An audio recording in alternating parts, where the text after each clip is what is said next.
संसदेवर झालेला हल्ला हा पाकिस्तानकडून झालेला आत्तापर्यंतचा सर्वात मोठा हल्ला आहे।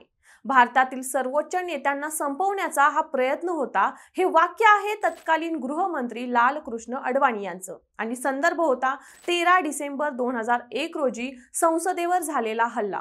वेळ होती सकाळी 11:28 हिवाळी अधिवेशनात विरोधकांच्या गोंधळामुळे 40 मिनिटं सभागृह तहकूब केलं होतं।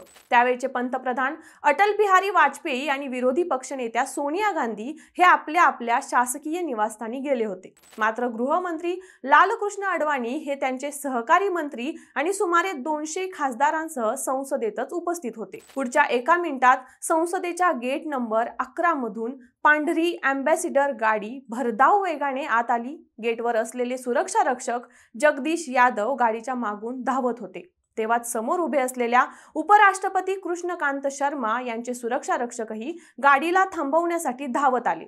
शेवटी भरधाव गाडीच्या चालकाचा ताबा सुटला आणि ती गाडी उपराष्ट्रपतींच्या गाडीला धडकली। अपघात होताच त्या गाडीतून 5 जण बाहेर आले। हातात AK-47 बंदूक होत्या आणि पुढचा मागचा विचार न करता अंधाधुंद गोळीबार करायला सुरुवात केली। हल्ल्यात संसदेचे सुरक्षा रक्षक, पोलीस यांच्यासारख्या 9 जणांचा मृत्यू झाला तर 18 जण जखमी झाले।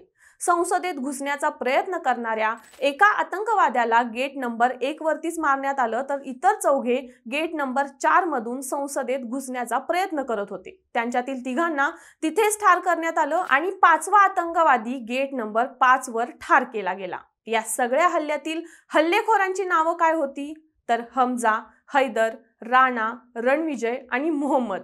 पण या सगळ्यांचा मास्टरमाइंड होता अफजल गुरु आणि संघटना होती लष्कर आणि जैश-ए-मोहम्मद। या सगळ्या प्रकरणानंतर अफजल गुरुला फाशी झाली। मात्र फाशी वेळी तिथले मुख्य तुरुंग अधिकारी सुनील गुप्ता का रडले होते हेच आपण या व्हिडिओच्या माध्यमातून पाहणार आहोत। नमस्कार, मी प्रगती देसाई आणि लगावबत्तीमध्ये तुमचं स्वागत। व्हिडिओच्या सुरुवातीला एक आठवण म्हणून तुम्ही जर अजूनही आमच्या चॅनलला सबस्क्राइब केलं नसेल तर आत्ताच सबस्क्राइब करा। संसद हल्ल्यात मुख्य आरोपी असलेला अफजल गुरु हा मूळचा काश्मीरच्या बारामुल्ला जिल्ह्यातील सोपोर गावचा। त्याच्या वडिलांचा लाकूड आणि वाहतूक व्यवसाय होता। अफजल गुरुच्या लहानपणीच त्याच्या वडिलांचं निधन झालं। अफजल गुरुला डॉक्टर व्हायचं होतं, तसं शिक्षणही सुरू होतं। दुसरीकडे स्पर्धा परीक्षांचीही तयारी सुरू होती। त्याच दरम्यान अफजल हा फळांची कमिशन एजन्सी चालवायचा। या व्यवसायादरम्यान त्याचा संपर्क अनंतनाग इथल्या तारिक व्यक्तीशी आला। हा तोच तारिक होता जो काश्मीर मुक्तीसाठी काश्मीरमधल्या तरुणांना जिहादमध्ये सामील होण्यास प्रवृत्त करायचा आणि इथूनच त्याच्या आयुष्याला कलाटणी मिळाली। अफजलने पुढचा मागचा विचार न करता जिहादमध्ये सामील होण्याचा निर्णय घेतला। सोबत त्याचा चुलत भाऊ शौकत हुसेन गुरुही या संघटनेत सामील झाला। ही तीच संघटना होती ज्या संघटनेनं 13 डिसेंबर 2001 रोजी भारताच्या संसदेवर हल्ला केला होता। गृह मंत्रालय आणि संसदेचे स्टिकर लावलेल्या कारचा वापर करून संसदेच्या गेटच्या आत एंट्री मिळवली आणि सगळं होत्याचं नव्हतं केलं। संसदेत घुसलेले हल्लेखोर जरी मारले गेले असले तरी ज्याच्यावर संपूर्ण जबाबदारी होती तो अफजल अजून बाहेरच फिरत होता। शेवटी 15 डिसेंबर 2001 रोजी दिल्ली पोलिसांच्या विशेष टीमने हल्ल्यातील कार आणि संबंधित मोबाईलच्या रेकॉर्ड्सच्या आधारे तपासाला सुरुवात केली।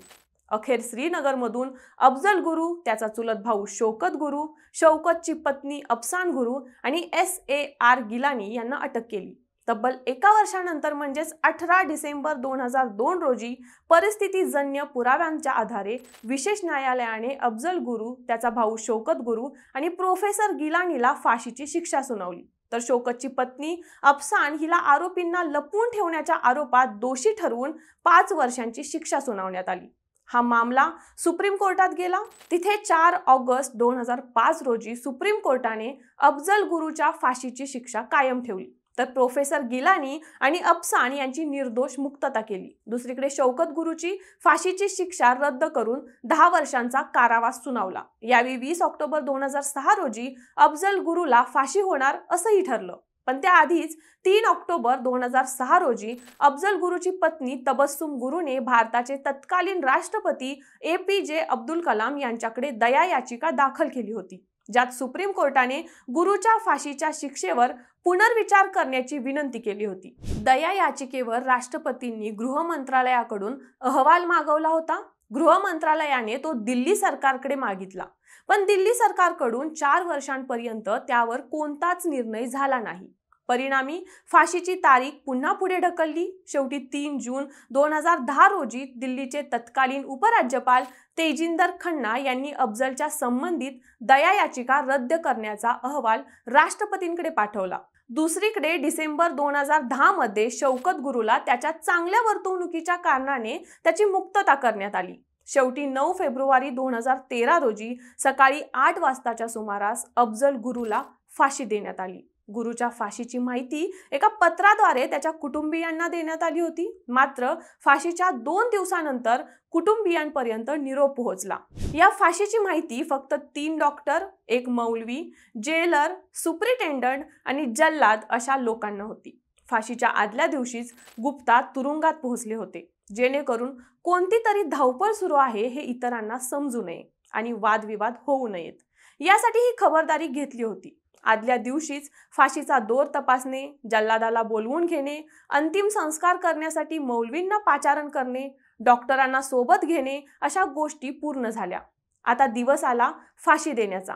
जेलर सुनील गुप्ता अफजल गुरुला भेटायला गेले. गुप्तांना समोर पाहताच अफजल गुरुला धक्का बसला.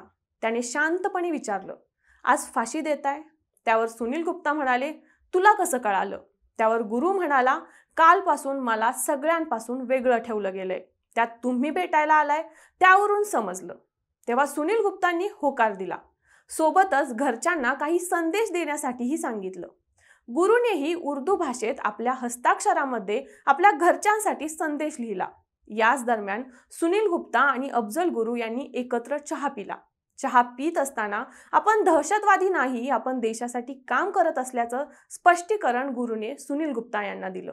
शेवटी अफजलने गुप्तांकडे शेवटची इच्छा व्यक्त केली की फाशीच्या ठिकाणी जाईपर्यंत मला तुमच्या डोळ्यात पाहायचंय, कारण मला तुमच्या डोळ्यात दया दिसते. या गोष्टीला जेलर सुनील गुप्तांनीही होकार दिला.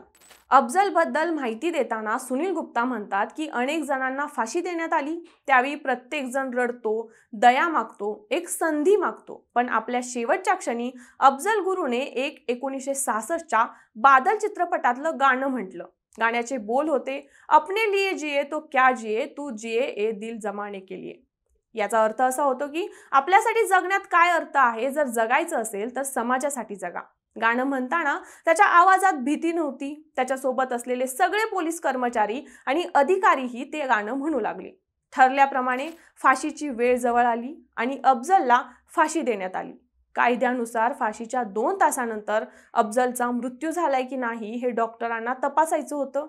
ती प्रक्रिया डॉक्टरांनी पूर्ण केली. फाशीची प्रक्रिया पूर्ण झाल्यावर अफजलला तिहार तुरुंगाच्या परिसरातच दफन करण्यात आलं. याच तुरुंगात अफजलचा गुरु मोहम्मद मकबुललाही फाशी दिली होती आणि दफन केलं होतं. त्याच्याच बाजूला अफजललाही दफन करण्यात आलं होतं. फाशी दिलेल्या संध्याकाळी सुनील गुप्ता आपल्या घरी गेले.